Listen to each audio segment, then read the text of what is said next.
friends, welcome to the pre-market view. Starting off with the global markets, yesterday the US markets were closed, but the Friday's closing still indicates that this trend in the US market is intact. European markets were slightly nervous yesterday because the French election outcome is now being speculated how the outcome will come about after UK has decided to exit the Eurozone.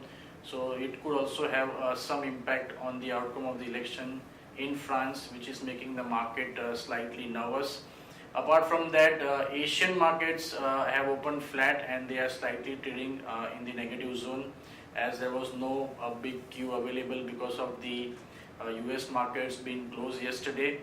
Coming to the derivatives market, in the FII trends, the FIIs were net sellers of 433 crore rupees yesterday in the cash segment, whereas the domestic institutions were the buyer of net 827 crores in the cash segment. Looking at the F&O statistics, the index futures, the FIIs were net seller to the tune of 1,141 crores, whereas in the index option segment, the FIIs were seller to the tune of 823 crores. For the stock futures, a net buy of 539 crores, and in the stock option segment, the FIIs were net buyers of around 8 crore rupees, which makes a net sell of 1,417 crores. Good morning friends, we'll give analysis on derivatives.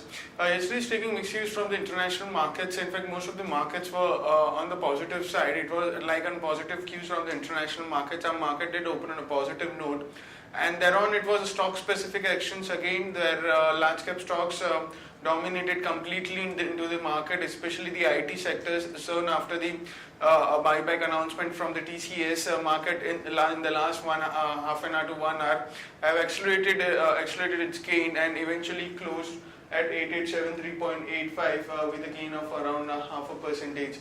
On the open interest terms, we saw a reduction in the open interest of around 1%.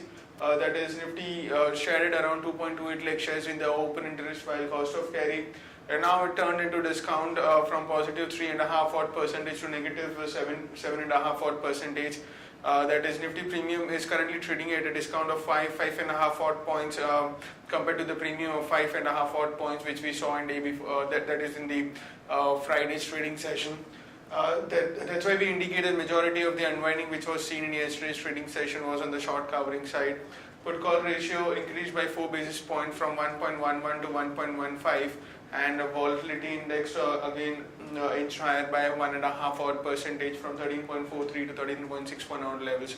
So all in all, we did saw some kind of a short covering soon after our straddle break-even point on the higher side got broken. That got broken in the last half an hour of trading session. However, it was not able to close above it. It was just 8874. It closed just below it by around 15 basis point below it. So it will consider that the positive outlook whenever we have seen in the past, whenever the straddle break-even point breaks, market do see and movement in that direction. That too, very quick movement can be seen in that direction. That is on the positive side, which we saw in yesterday's trading session. On the options activity, since we saw an put call ratio jump by around 4 basis points, this was mainly due to, as we saw a good amount of unwinding in the call side and simultaneously put option short, significant amount of addition in the open interest. Call option of 8,800 have seen an unwinding of 20% while 9,000 call option, which is the highest in terms of open interest for the call side. For the remaining 3 trading sessions which are left for this series, I've seen a reduction of 4%. However, 8,900 call option, I've seen an addition of 8%, indicating a minor resistance in the market of 8,900. It wouldn't be easy for the market after 150 odd points gain, which we saw in last couple of trading sessions. Won't be easy for the market to cross 8,900 at least for today's trading session. On the put side, we did saw 8,800 put option as it quite active and have seen an addition of around 26 odd percentage into it. While it's in highest in terms of open interest now, the position got shipped directly from 8,500 to 8,800 strike price, and is highest in terms of open interest with around 56 lakh shares into it. There are 8 securities into the ban period for today's trade. That is HDIL, CEAT Limited, India Bull Real Estate, IFCI, JP Associate, TV18 Broadcast, Union Bank and Wockhardt Pharma. On the FIS terms and index futures, the net sellers by 1141 odd crores, while index options net sellers by 823 odd crores, stock futures net buyers by 540 odd crores, and stock options net buyers by 8 crores. So despite market showing an upside of around more than half a percentage, FIs have been on the selling side, and majority of it on the index futures by 1141 odd crores. On the market level, FIDs we have stands at anywhere around 8,800 with a lower range at 8,800, that is 8,797, and higher range at 8,900. The ZIX Nifty is trading negative, it's down by 2.5 odd points. It's quoting at 881.50, indicating some kind of a flattish opening can be expected in the morning trade. That's it from derivatives. Thank you. Good morning, friends. Welcome to the pre-market action presentation today. First idea that we have is a short idea on JSW Steel. For the first time after a long time, the steel companies have actually lowered prices for the steel products. This is slightly negative for Indian selling steel manufacturers, especially JSW Steel. So we are giving a short on JSW Steel. The current market price is 188, keeping a stop loss at 192 for the target of 180. Next idea we have is Granules India. Granules India is looking to invest almost $84 million in expansion. This looks positive for the company. So we are recommending a long on Granules India today. The current market price is 125, keeping a stop loss at 122 for the target of 132.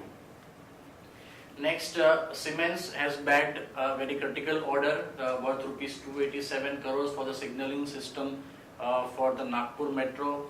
As you know that in India now there are various metro projects that are under implementation in different cities in India, and this order can be a catalyst for Siemens to bag further orders, so quite positive for Siemens. Current market price is 1,216, keeping a stop loss at 1195 for the target of 1255. Aditya Birla Nuvo is the next idea that we are recommending long. Aditya Birla Nuvo's, the Lohias of Indorama are eyeing the fertilizer arm, Indore Fertilizers, for almost $500 to $600 million, which is a significant amount if this deal goes through, which is quite positive for Aditya Birla Nuvo. So action we are recommending is long. The current market price is 1,525. Keeping a stop loss at 1495 for the target of 1575.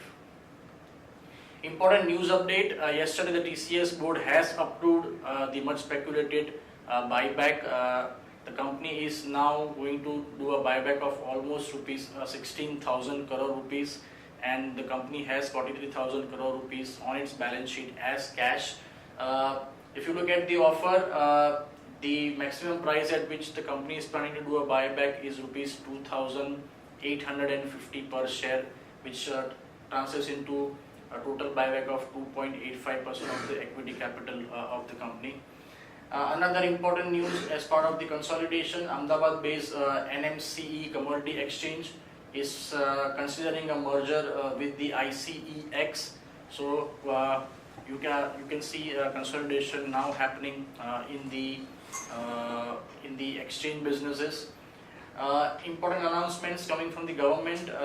The government has said from April 1st, any jewellery which is bought over rupees 2 lakh in cash will attract a 1% TDS.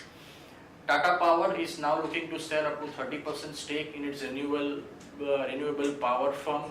So this could also be one of the triggers for the Tata Power stock in the short term.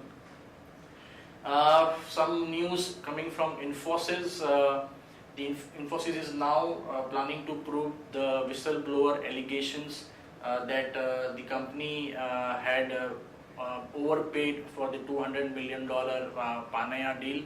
So keep a watch on the counter. After the announcement by the government that the cardiac stain prices would now be controlled, Abbott, which is the major manufacturer of this product, has planned to withdraw its product from India, which is not a good news as far as the healthcare is concerned, because if Abbott plans to take this step forward, then there could be some supply problems as far as the cardiac stent is concerned. MEP Infrastructure Developers is exploring private placement for its infrastructure investment trust. Earlier, the company was planning for a public listing of the INIT. Coming to Eveready Industries, which is having a part-based business in tea, is now planning to revamp it and hive off into a separate business, into a separate arm. It is also eyeing a JV partner, which would be in the form of a subsidiary, and it is also seeking a 10 to 15 crore investments completely focused on branding. Some news which has been heard in the markets from reliable sources. It is now being heard that the government may raise the FDI limit in the print media and PSU banks after the assembly polls in the 4 major states gets over on 11th of March. Karnataka Bank is entering into an MOU with Daimler India for commercial vehicles. Important update coming from Glenmark this morning. The API plant in Ankleshwar, which was inspected by the US FDA in December, according to the company, there was 4 observations received in the form of Form 483, and the company has already responded this in the January period. So now at this point of time, there is no any outstanding issue left as far as the Ankleshwar plant facility inspection is concerned by the US FDA. So some clarification coming, of course very late, but it has come. So it is now being clearly said by the company that the Ankleshwar plant facility does not have any outstanding issues left. SEBI has come out with an announcement where existing mutual fund schemes will not require the permission of majority unit holders if it wants to invest in derivative segments, but one condition that SEBI has said is that once the scheme proposes to invest in the derivative segment, then 30 days time limit should be offered to the existing unit holders in order for them to take a decision whether they want to continue with the scheme or exit the scheme altogether. Petronet LNG is set to seek 4 LNG cargoes for 2017 in a tender. South Indian Bank rights issue, it will open on February 28th and it will close on March the 14th. ONGC's in overseas arm OVL has sent an RFP for $677 million loan to refinance the acquisition deal. On the watch list, stock with positive bias are Jindal Steel, BEML and Jet Airways. Stock with negative bias, Jubilant Food, Sun TV and Havells India. On the advisory picks, we have Phenolics Cables, target price 550 for the upside of 32%. Skipper India, target price 190 and upside of 22%. L&T Finance, target price 115 and upside of 19%. PTC India Financial Services, target price 55, potential upside of 25%. And last, IRB Infra, target price rupees 260 for the upside of 19%. This advisory picks will also be broadcast today on ET Now between 9:15 and 9:30 AM. That's all, friends, we have for today. Have a great trading session and we'll see you tomorrow morning with fresh updates. Thank you very much.